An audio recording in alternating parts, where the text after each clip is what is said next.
함께 읽은 말씀으로 진리의 성경이라는 제목으로 하나님께서 우리에게 베푸신 은혜를 확인하기를 간절히 소원합니다. 디모데후서 3장 14절에서부터 17절의 말씀은 구원받은 성도들에게 매우 유명한 구절이라고 말씀드릴 수 있어요. 성경의 유익성과 성경의 목적이 무엇인지에 대해서 직관적으로 가르쳐주는 말씀이죠. 그리고 이 말씀의 배경을 살펴보았을 때 더 절절하게 다가올 수 있는 것은 바울이 마지막으로 자신의 사랑하는 영적 아들 디모데에게 마치 자신의 죽기 전에 할 말, 유언처럼 디모데에게 성경의 중요성에 대해서 가르치는 말씀이기도 합니다.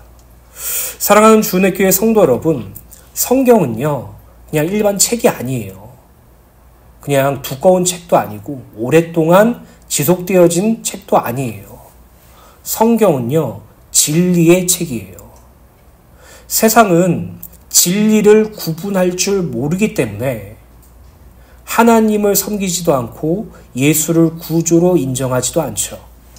그러나 그리스도 예수의 십자가 대속으로 말미암아 구원받은 성도들은 이 성경이 하나님께서 우리에게 허락하신 진리임을 굳게 믿죠. 책을 보고 감동을 받을 수 있고 책을 보고 깨달음을 얻을 수는 있지만 오직 성경만이 진리를 가르치고 성경만이 구원에 이르는 지혜를 일으켜줘요. 그렇기 때문에 구원받은 성도들은요, 이 세상을 살아가면서 날마다 하나님의 말씀인 성경을 묵상할 수 있는 축복을 구해야 돼요. 어떤 성도들은 이렇게 생각합니다. 교회의 목회자를 잘 섬기고 교회 일을 열심히 하고 전도와 선교에 발을 맞추고 헌금과 헌신을 잘하는 것이 성도의 표준이라고 생각해요. 그리고 그렇게 행동하도록 이렇게 하는 목회자들도 많고 그것을 삶의 중요한 우선순위로 가르치는 교회들이 많죠. 물론 우리가 교회를 헌신해야 되는 것도 맞고 목회자를 섬기는 것도 맞고 그리고 이 몸된 교회를 위해서 헌금하는 것도 맞으며 주님께서 우리에게 주신 사명인 전도와 선교를 위해서 우리의 생명까지 드릴 수 있을 정도로 열과 성을 다해야 되는 것도 맞아요. 근데요, 우선순위로 따지면요, 하나님의 말씀인 성경을 읽고 구원에 이르는 지혜가 가장 큰 우선순위예요. 이것을 절대 놓치지 마세요.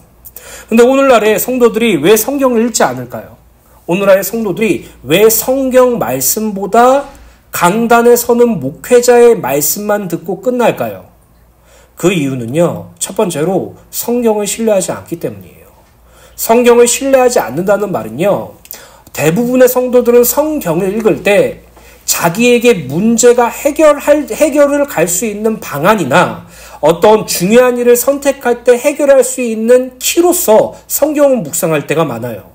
너무 힘들어, 너무 어려워. 성경에서 이 문제를 타개할 방법은 없을까? 내 마음이라도 위로해 줄 수 있는 구절은 없을까? 라는 목적으로 성경을 읽죠. 또 어떤 성도들은 중요한 일을 할 때 그 중요한 일 속에서 성공을 위하여, 성취를 위하여 성경에서 여러 가지 사례들을 찾아보고 그렇게 하면 되지 않을까라는 그런 생각 속에서 성경을 읽기도 하죠. 그러나 자신들의 바람과는 상관없이 또 자신들의 목적과는 상관없이 되어지는 현실을 보고 성경을 읽지 않을 때가 있어요.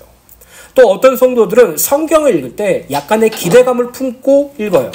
내가 이 성경 말씀을 읽으면 하나님께서 큰 은혜를 주셔서 감동하게 하셔서 내 감정을 촉촉하게 하시고 나에게 눈물을 흘리게 해주시고 감사하며 기뻐할 수 있는 그런 감정적인 은혜를 주시겠거니 하는 그런 기대감으로 성경을 읽을 때가 많아요. 근데 실제적으로 성경을 읽으면 지루하죠. 글자가 어려워요. 문맥이 좀 이상해요. 그러다 보니까 성경을 읽는 것에 처음에는 열심히 되지만 점점 읽어지지가 않아요. 그러한 것들 때문에 성경을 잘 읽지 않아요. 그리고 오늘날 한국교회에서 가장 큰 문제는 무엇이냐면은 강단에 서 있는 목회자가 선포하는 말씀만 맹목적으로 신뢰하는 것이에요. 이것이 틀렸다라고 말하는 것은 아니에요. 강단에서 선포되는 말씀들은 하나님의 말씀이겠죠. 그러나 목회자가 설교를 할 때 가장 기준으로 삼는 것, 목회자가 설교를 할 때 가장 근본으로 삼는 것이 성경이에요. 이 성경의 말씀을 통해서 여러분들에게 말씀을 증거하는 것이죠. 근데 어떤 목회자는 이렇게 생각해요. 성경을 자기 유익대로 해석해서 성도들의 니즈, 성도들이 원하는 것을 채워주는 것을 설교로 해요. 이러한 목회자들은 성경을 얼마든지 자기 마음대로 해석할 수 있겠죠. 성경을 얼마든지 자기 뜻대로 몰아갈 수 있겠죠. 근데 문제는 성도들이 그걸 좋아한다는 것이에요. 아브라함, 이삭, 야곱. 여러분들은 이 세 인물을 통해서 무엇이 생각납니까? 저는 연약하고 부족하지만 하나님께서 당신의 언약대로 아브라함을 아브라함으로 만드셨고 이삭을 이삭으로 만드셨으며 야곱을 야곱으로 만드셨다는 사실을 기억해요. 그게 저에게 처음으로 들어오는 거예요. 근데 어떤 성도들은 아브라함, 이삭, 야곱을 할 때 가장 먼저 생각나는 것이 무엇인지 아십니까? 거부예요, 거부. 큰 부자. 하나님을 온전히 섬기면 나도 아브라함처럼, 나도 이삭처럼, 나도 야곱처럼 그렇게 되지 않을까라는 생각을 하게 돼요. 여러분들이 이 땅에 신앙생활하면서 말씀, 설교를 들을 때 여러분들의 감정과 여러분들의 원함을 채워주는 설교가 매력있게 느껴지고 그것이 은혜인 것처럼 느껴지죠. 그런데요, 성경은요, 하나만 말해요. 예수 그리스도밖에 말하지 않아요. 그렇기 때문에 구원받은 성도들은 설교가 아니라 성경을 날마다 묵상해야 될 것인데 그냥 맹목적으로 목회자의 말씀만 들으면 될 거야. 유튜브에서 틀어서 이 목사님 말씀 들어보고 저 목사님 말씀 들어보고 평가하고 이 목사님이 내 마음과 내 생각에 좀 맞네. 이 목사님의 마인드가 내 마인드와 비슷하네. 내 기준에 일치하네 하면 은혜 받았다라고 생각하고 때로는 유튜브나 그런 부분에서 목사님들 말씀을 듣다가 율법적인 측면이나 책망하는 말씀을 들으면 불쾌해하면서 이 목사는 복음이 아니네라고 쉽게 평가하고 잣대하는 그 모든 것들이 성경을 통해서 나의 유익을 구하려고 하는 자들의 특징이에요. 또 어떤 목회자는 하나님의 말씀인 성경을 그대로 하나님의 말씀으로 받고 그 말씀을 선포하기 위해서 몸부리치고 설교를 하죠. 그러한 목회자들이 대다수라고 저는 확신합니다. 중요한 것은 우리가 이 땅에 살아가면서 성경을 왜 읽어야 하는지, 왜 성경을 읽어야 하는지 이 부분에 대한 정확한 답이 나와야 돼요. 우리가 하나님의 말씀을 묵상해야 할 이유, 우리가 하나님의 말씀을 날마다 읽어야 할 이유는 그것이 진리이기 때문이에요. 진실이 아니라 진리이기 때문이에요. 진실은 무엇입니까? 사실이죠, 사실. 사실을 말하는 것이에요. 세상 사람들에게 어떤 사람들에겐 진실이 싫어할 때도 있어요. 근데 진리는요, 절대로 거부할 수 없는 확고한 것을 의미해요. 이 세상 사람들에게 공통적으로 모두 포괄된 그런 확고한 진리를 의미하죠. 그 진리는 무엇입니까? 하나님께서 우리를 사랑하셔서 그리스도 예수의 십자가 대속으로 우리를 구원하셨다. 이 확고한 진리를 믿지 않는 것이 죄라는 것이죠. 이 확고한 진리를 믿는 것이 선이라는 것이죠. 오늘 저와 여러분들이 그 은혜 속에서 하나님의 택하심과 하나님의 은혜 베푸심 속에서 날마다 그 은혜를 누리고 진리의 성경의 말씀을 날마다 묵상하게 되시길 간절히 소원합니다.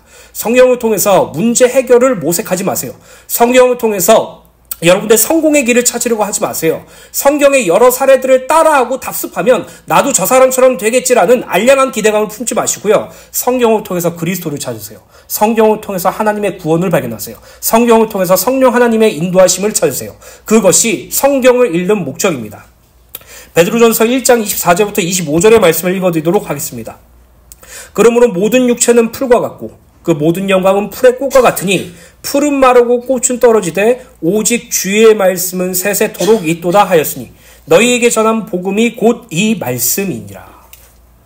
베드로는 이 세상에 영원한 것은 없다고 말하죠. 이 피조 세계에 영원하고 완전한 건 없다라고 선언해요. 모든 육체는 풀과 같이 쇠하고 마르고 썩기 마련이고 그 영광마저도 풀의 꽃과 같아서 마르고 쇠하길 마련이라고 말하고 있어요. 그러나 오직 주의 말씀은 세세토록 있도다 말하고 있죠. 썩지 않고 영원한 하나님의 말씀만 완전하다고 말하고 있어요. 더욱 중요한 것은 이 하나님의 말씀을 무엇이라고 정의합니까? 율법이라고 정의합니까? 모세 오경의 말씀이라고 정의합니까? 아니죠. 이 하나님의 말씀은 너희에게 전한 복음이 곧 이 말씀이라고 말하고 있어요. 성경을 통해서 그리스도 예수의 복음이 하나님의 말씀이라고 분명히 말하고 있죠. 오늘 저와 여러분들이 하나님의 말씀 속에서 날마다 은혜를 누리게 되시기를 예수님의 이름으로 간절히 축원합니다. 성경은요, 구원을 이루게 하는 지혜가 있어요. 성경은요, 우리를요, 하나님의 말씀과 하나님의 은혜 속으로 끌어당기는 작용을 해요. 성경은요, 우리를요, 하나님의 복음을 알게 하고 때로는 우리의 죄를 책망하게 해서 우리를 하나님 앞에서 바르게, 하나님 앞에서 의로 교육함을 하도록 만들어둬요. 그래서 하나님의 사람으로서 온전해지고 하나님의 선한 뜻을 행할 능력을 갖추게 하는 것이 성경의 목적과 기능이에요. 즉 구원받은 성도가 성경을 읽지 않는다면, 구원받은 성도가 성경을 묵상하지 않는다면, 구원받은 성도가 단순히 목회자의 설교만 듣고 끝내서 하나님의 말씀인 성경을 묵상하지 않는다면 여러분들의 신앙은 날마다 세상과 합쳐질 거예요. 세상과 합쳐진다는 것은 날마다 세상살이에 허덕이고 세상살이에 쾌락을 느끼고 세상살이에 집중하게 된다는 말이죠. 그러한 사람들은 하나님의 말씀을 이해하지 못하고 이해하기 싫을 뿐더러 하나님의 말씀을 묵상할 힘조차도 없어져요. 그렇기 때문에 우리는 우리 주은혜교회가 계속적으로 기도하는 두 가지 중 하나, 하나님의 말씀을 묵상할 수 있는 축복을 달라고 기도해야 될 줄로 믿습니다. 그 은혜를 날마다 누리게 되시길 간절히 소원하며 성경을 통해서 진리를 깨닫고 성경을 통해서 그리스도 예수의 복음을 누리게 되는 저와 여러분들이 되시기를 간절히 소원합니다. 그럼 첫 번째로 배우고 확신한 일입니다. 디모데후서 3장 13절에서부터 14절입니다. 악한 사람들과 속이는 자들은 더욱 악하여져서 속이기도 하고 속기도 하나니 그러나 너는 배우고 확신한 일에 거하라. 너는 내가 누구에게서 배운 것을 알며. 13절의 말씀은 하나님의 복음과 그리스도의 진리를 거스르는 세상의 특징을 나타내는 말씀이에요. 악한 사람들과 속이는 자들이란 12절에 그리스도 예수 안에서 경건하게 살고자 하는 자와 대조를 이루는 자들로, 경건하게 살고자 하는 그리스도인들이 박해를 받는 것과는 대조적으로 악한 사람들과 속이는 자들은 더욱 악하여지고 속이기도 하며 속기도 할 것이라고 말하고 있어요. 여기서 악한 것과 속고 속이는 것이란 윤리적, 도덕적 악함을 의미하는 것이 아니에요. 저 사람이 참 악해라고 말할 때 우리는 그 사람의 행동과 생각과 행태를 두고 평가하죠. 가령 늘 화만 내는 사람이 있으면 저 사람 참 악하다라고 생각하는 수도 있고, 자기의 유익을 위해서 남을 짓밟는 사람들을 보면서 저 사람은 참 악하다라고 생각할 수 있으며, 남에게 피해를 주는 사람들도 악하다고 생각할 수 있고, 그러한 부분들을 가지고 악한 자라고 생각할 때가 있어요. 물론 그것도 악한 자겠죠. 그러나 성경에서 말하는 악한 자는 그와 조금 달라요. 속이기도 하고 속이는 자들이란 마치 지금 우리나라에서 가장 유행하고 가장 힘들어하는 전세사기처럼 남의 돈을 띄어먹거나 사기를 치는 자들을 향해서 보이스피싱 같은 그런 사람들 중에서 속이기도 하고 속이는 자들이라고 생각을 하겠죠. 그러나요, 성경에서 말하는 속이고 속이는 자들은 그러한 의미가 아니라 하나님의 복음을 거부하는 것이 악한 것이에요. 속이기도 하고 속는다는 말은 스스로 하나님의 복음을 부인하고 부정하여서 속는 것과 남들에게조차도 그 복음을 믿지 못하게 하는 속임을 말하는 것이에요. 결국 성경에서 말하는 악한 사람들과 속이는 자들이란 하나님의 복음, 그리스도 예수의 구원을 부인하는 것, 진리를 거스르는 것과 그것을 남들에게까지 속이고 자기 스스로에게도 속고 있는 것을 의미하고 있어요. 여기서 악한 것과 속고 속이는 것이란 하나님의 복음을 부인하고 자신들이 원하는 방향으로 가려는 속성과 스스로 속아서 예수 그리스도의 진리를 부정하고 다른 대상에게까지 영향을 끼치는 것을 의미해요. 그래서 우리는 복음을 증거할 때 가장 먼저 서두로 시작하는 말이 무엇입니까? 당신은 죄인입니다. 우리는 죄인입니다. 라고 말하죠. 그럼 세상 사람들은 싫어해요, 사실. 내가 왜 죄인이냐? 내가 남에게 피해 준 적, 산 적도 없다. 나는 순간순간 내가 모르는 사람들조차도 나는 그들에게 선의를 베풀었다. 할 수 있다면 선하게 살려고 노력했고 남을 도와주는 삶을 노력했고 내 양심을 거스른 적이 단 한 번도 없었다. 그런데 내가 왜 죄인이냐? 이렇게 말할 수 있어요. 세상 사람들을 향해서 악한 자들, 속고 속이는 자들이라고 말하면 불쾌하거나 분노하겠죠. 그런 적이 없었는데 말이에요. 왜 그들이 분내하고 불쾌하겠습니까? 그들이 말하는 죄와 악과 속임은 세상의 기준 속에서 일어나는 죄와 악과 속임이기 때문이에요. 그래서 성경에서 말하는 죄와 악과 속임은 하나밖에 없어요. 요한복음 8장 44절부터 45절입니다. 너희는 너희 아비 마귀에게서 났으니 너희 아비의 욕심대로 너희도 행하고자 하느니라. 그는 처음부터 살인한 자요 진리가 그 속에 없으므로 진리에 서지 못하고 거짓을 말할 때마다 제 것으로 말하나니 이는 그가 거짓말쟁이요 거짓의 아비가 되었음이라 라고 말하고 있죠. 여기서 주목해야 될 것은 사탄의 속성이죠. 처음부터 살인한 자라고 말하고 있어요. 그리고 두 번째로 뭐라고 말하고 있습니까? 진리가 그 속에 없음으로 진리에 서지 못하고 거짓이라고 말하고 있죠. 그리고 예수께서 이 진리가 무엇이고 거짓이 무엇인지 45절에 확실하게 말씀하고 계시는데 이 진리가 무엇이고 거짓이 무엇이냐? 45절 내가 진리를 말함으로 너희가 나를 믿지 아니하는도다 라는 것을 진리를 믿지 아니하는 자들, 거짓을 선호하는 자들이라고 말하고 있어요. 즉 쉽게 말씀드리지만 요한복음 8장 44절부터 45절의 말씀은 예수께서 누구에게 하신 말씀이냐? 자기를 믿는 유대인들에게 말했어요. 바리새인들이나 율법학자들이나 유대 종교 지도자들처럼 예수님을 미워하고 싫어했던 자들을 향해서 하신 말씀이 아니라 자기 예수를 믿는 유대인들에게 하신 말씀이에요. 그들은 자신 스스로가 아브라함의 자손이라고 생각했으며 그들은 자신 스스로가 모세의 율법을 받은 자들이기 때문에 의로운 존재들이고 하나님의 백성들이라는 확신을 가지고 있었어요. 그런데 예수께서 말하죠. 너희 속에 진리가 없다면, 너희가 진리를 믿지 못한다면 너희는 사단의 자식들이고 너희는 살인한 자들이고 너희는 진리의 편에 서지 못하는 죄인이라고 말했어요. 성경은요 항상 이렇게 말하고 있다고요. 진리 대신 그리스도 예수를 받아들이지 못하는 것, 진리 대신 그리스도 예수의 복음을 부정하는 것, 진리 대신 그리스도 예수의 복음이 아닌 다른 것을 붙잡는 것, 그것이 바로 죄인이고 악한 자들이며 속고 속이는 자들이라고 분명히 말해요. 이 요한복음 8장의 말씀을 끝까지 보면 나중에 어떻게 되는 줄 아십니까? 이 예수를 믿는 유대인들이 자기에게 진리가 없기 때문에 너희들은 하나님 자녀가 아니라는 말씀을 듣고 분노하여서 첫 번째로 예수님을 향해서 넌 귀신 들린 자다고 말해요. 그러다가 더욱더 분노해서 예수를 돌로 치료했어요. 누가요? 예수를 믿는 유대인들이.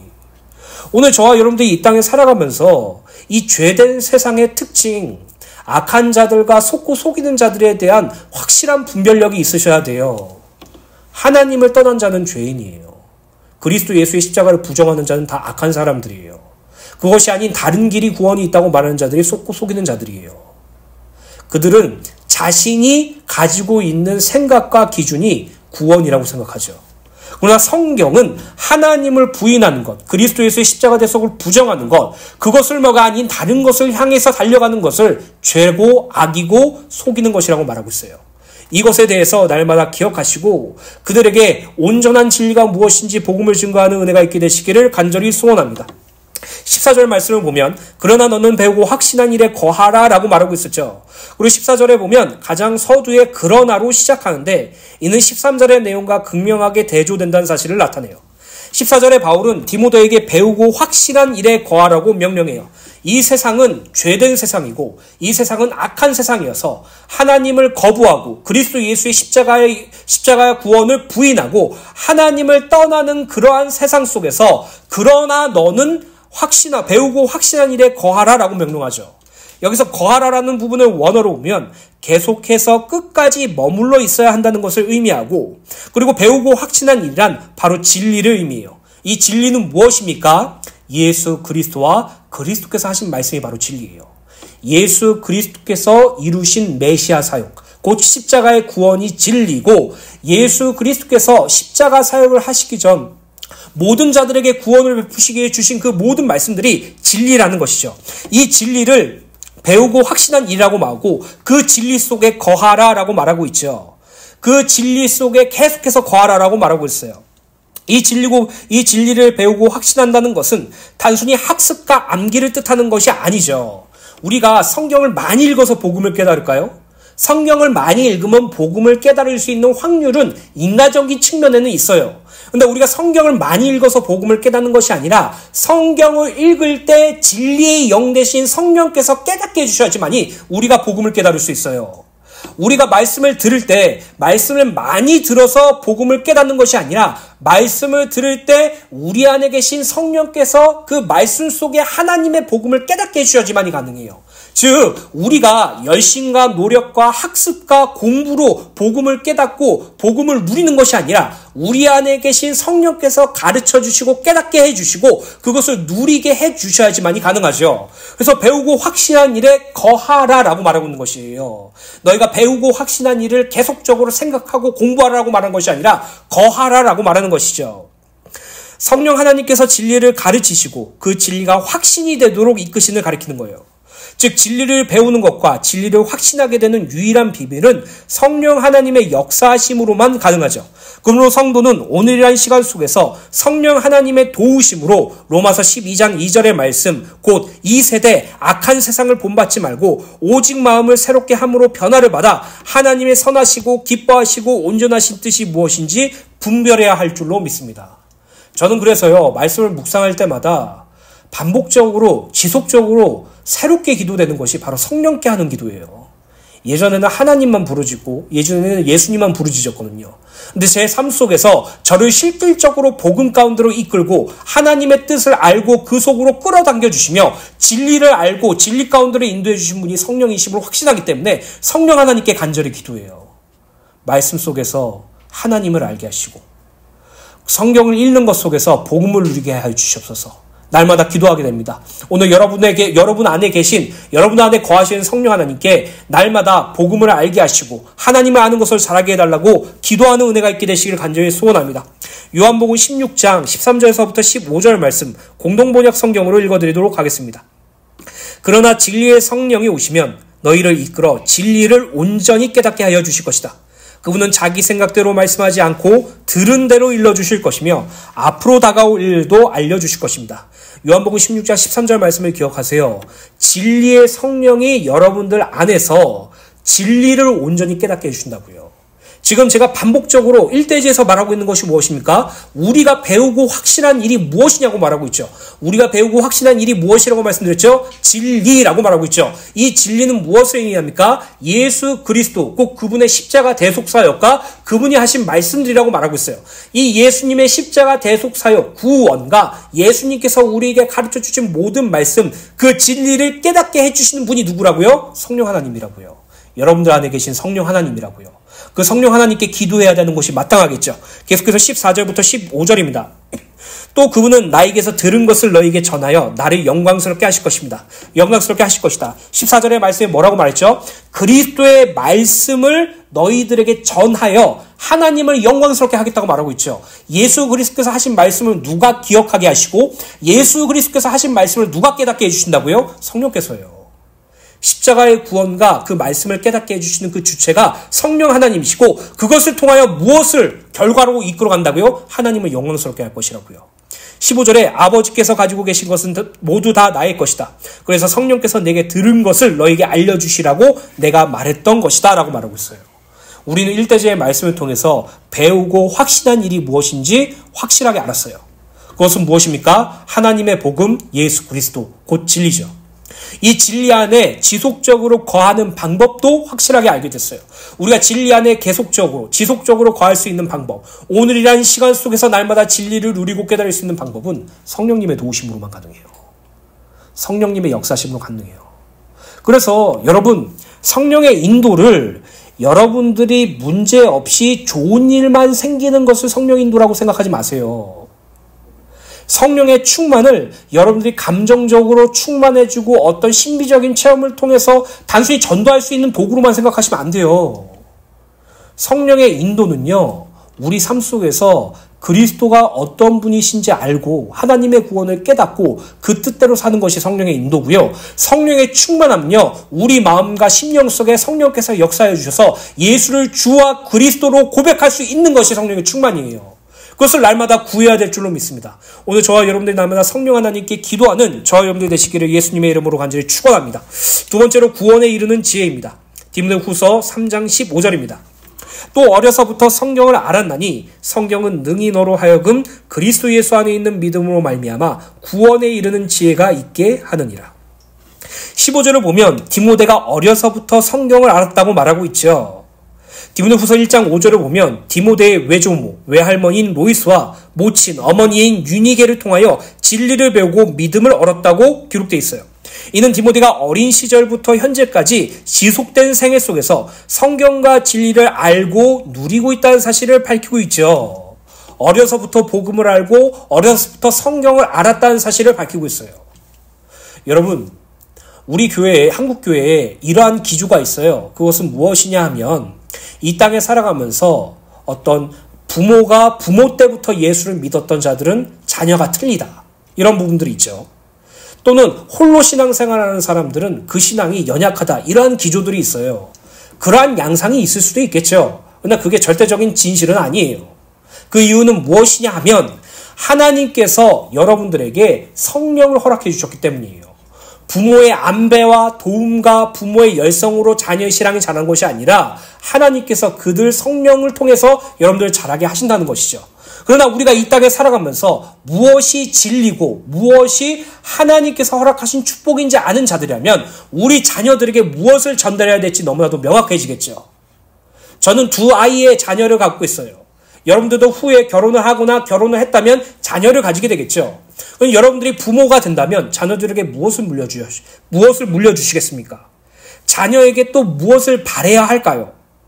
어떤 부모들은 자녀들에게 세상에서 잘 먹고 잘 사는 방법, 문제를 해결하거나 갈등을 풀어낼 수 있는 방법을 알려주고 자녀들의 몸과 마음이 건강하고 행복하기를 바라요. 심지어 교회에 하나님의 은혜로 구원받은 성도들조차도 교회 안에 자기의 자녀들이 잘 되기를 원해요. 그래서 고등학교 고3 돼서 공부해야 되면 예배 안 드려도 돼. 이렇게 말하는 부모들도 있어요. 그래서 자기의 삶을 보다 조금 더 나아지는 삶을 선택할 수 있도록 신앙에서 벗어나도 괜찮다고 생각하는 부모들도 있어요. 그 말은 어떤 의미인 줄 아십니까? 부모조차 난 아직 하나님보다 세상이 더 좋아라고 말하는 것과 똑같아요. 우리 부모가 잘 먹고 잘 사는 법을 원한다면 그 부모도 하나님을 섬기는 것보다 잘 먹고 잘 사는 법을 원하는 거겠죠. 그건 명백한 사실입니다. 그러나 구원받은 성도, 부모가 자녀에게 무엇을 바라야 되고 자녀에게 무엇을 물려줘야 됩니까? 하나밖에 없죠. 그것이 무엇입니까? 하나님의 복음 예수 그리스도. 부모는 자녀에게 진리를 가르치고 전달해야 돼요. 그게 전부예요. 일전에도 한번 저희가 사적으로 이렇게 얘기를 했을 때 저희 지혜 지율이가 저희 자녀이기 전에 하나님께서 우리에게 보내신 당시 하나님의 자녀라는 생각이 요즘 무뜩무뜩 든다고 말하게 됐어요. 그 이유는 무엇이냐면요. 저 역시도 똑같이 우리 아들과 딸이 잘 먹고 잘 살았으면 좋겠다는 생각을 가지고 있었거든요. 내가 그래도 집 정도는 물려줘야 되지 않을까? 그 집이라도 물려줘서 얘들이 좀 삶을 편하게 해줘야 되지 않을까? 라는 생각을 가질 때가 종종 있어요.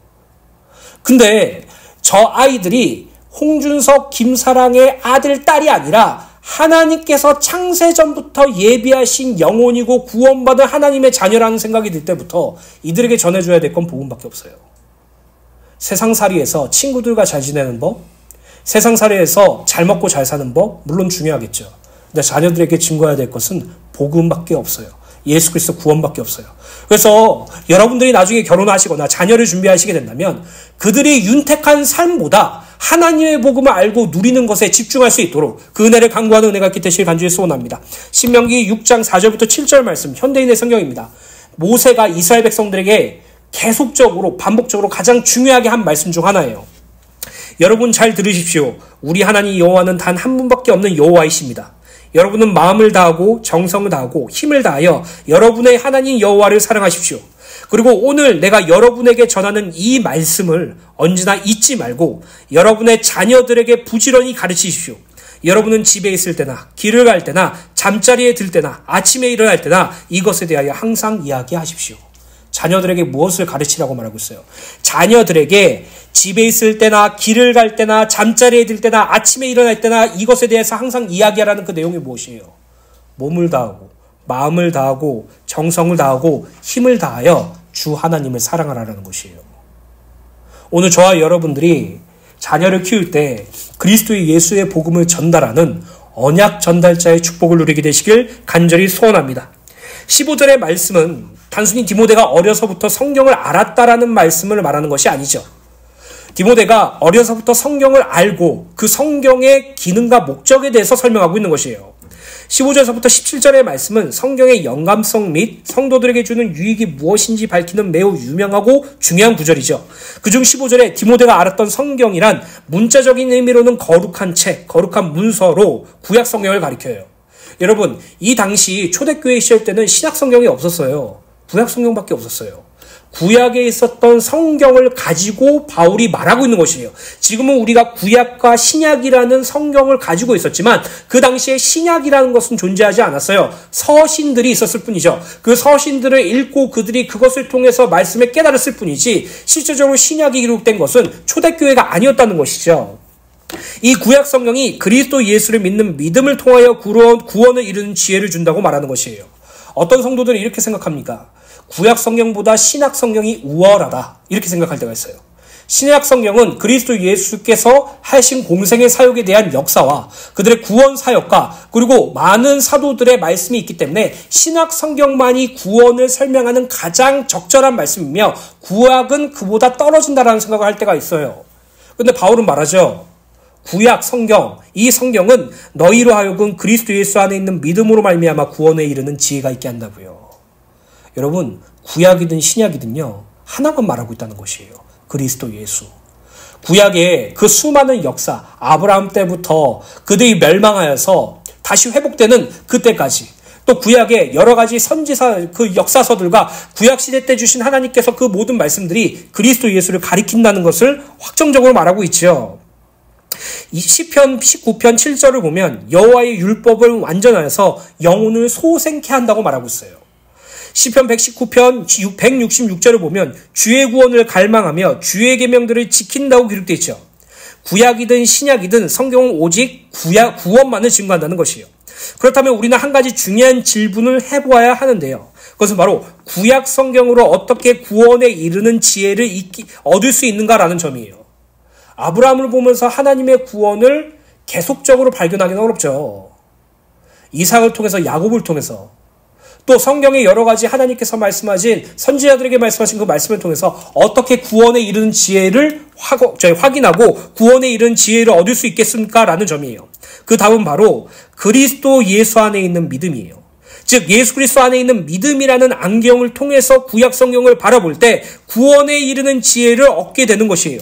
여러분, 이 부분이 너무나도 중요해요. 여러분들이 구약의 성경을 읽을 때요, 어떠한 안경으로 쓰고 읽느냐가 중요해요. 그것으로 말미암아 틀려져요. 저는 예전에 아브라함을 볼 때, 이삭을 볼 때, 야곱을 볼 때, 그들을 볼 때 그들이 가지고 있는 성공적인 그런 답들을 가지고 봤어요. 나도 아브라함처럼 행동하면 아브라함처럼 될 거야. 나도 이삭처럼 행동하면 이삭처럼 될 거야. 나도 야곱처럼 행동하면 야곱처럼 될 거야. 나도 요셉처럼 행동하면 요셉처럼 총리가 될 거야. 라는 그러한 생각을 가지고 성경을 읽었어요. 그러다 보니까 늘 세상에 대한 기대치만 높아지고 세상에서 어떠한 축복을 받고자 하는 욕구만 가득가득 생겨서 하나님께 그것만 구하는 불신앙만 번하게 됐죠. 그러나 우리가 구약의 성경이든 신약의 성경이든 어떠한 안경을 읽어야 되느냐? 그리스도 예수 안에 있는 믿음, 그리스도 예수 안에 있는 믿음을 안경으로 삼아서 그것을 통해서 성경을 읽어야 된다는 것이에요.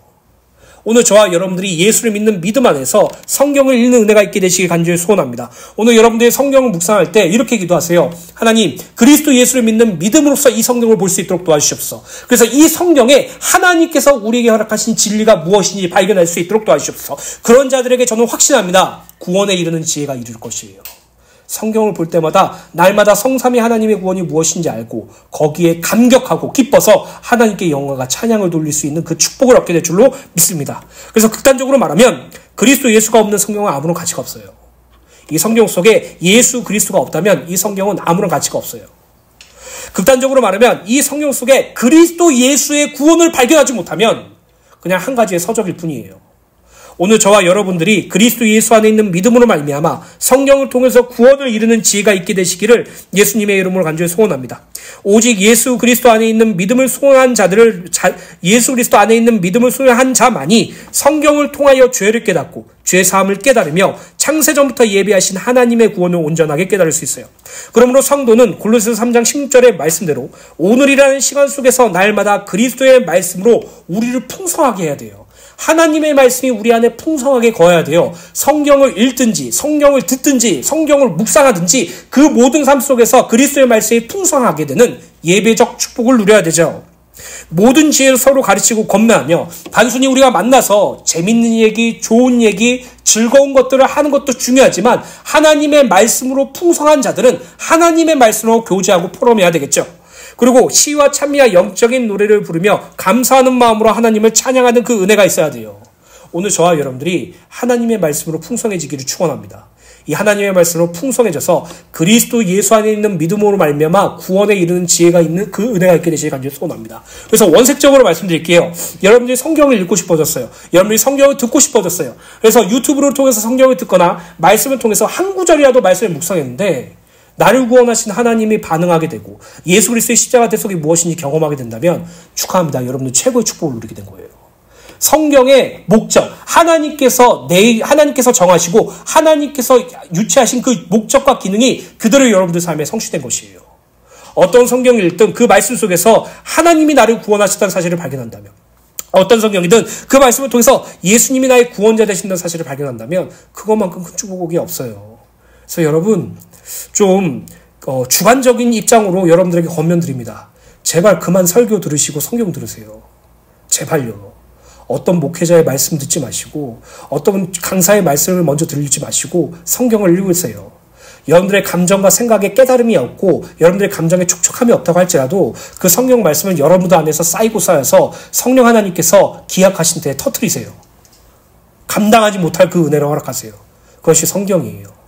그래서 저는 개인적으로 어떤 교회의 성도들이 우리 목사님 설교가 제일 좋아, 우리 목사님 설교가 제일 잘해, 우리 목사님 설교만 제일 최고야 라고 말하시는 분들을 개인적으로 피하고 싶어요.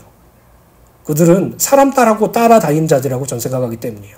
근데 어느 교회에 있든 어느 자리에 있든 어떤 상황이든 성경을 읽는 분이 계신다면 저는 그분들이 참 존경스럽고 대단하다고 보여요. 왠지 아십니까?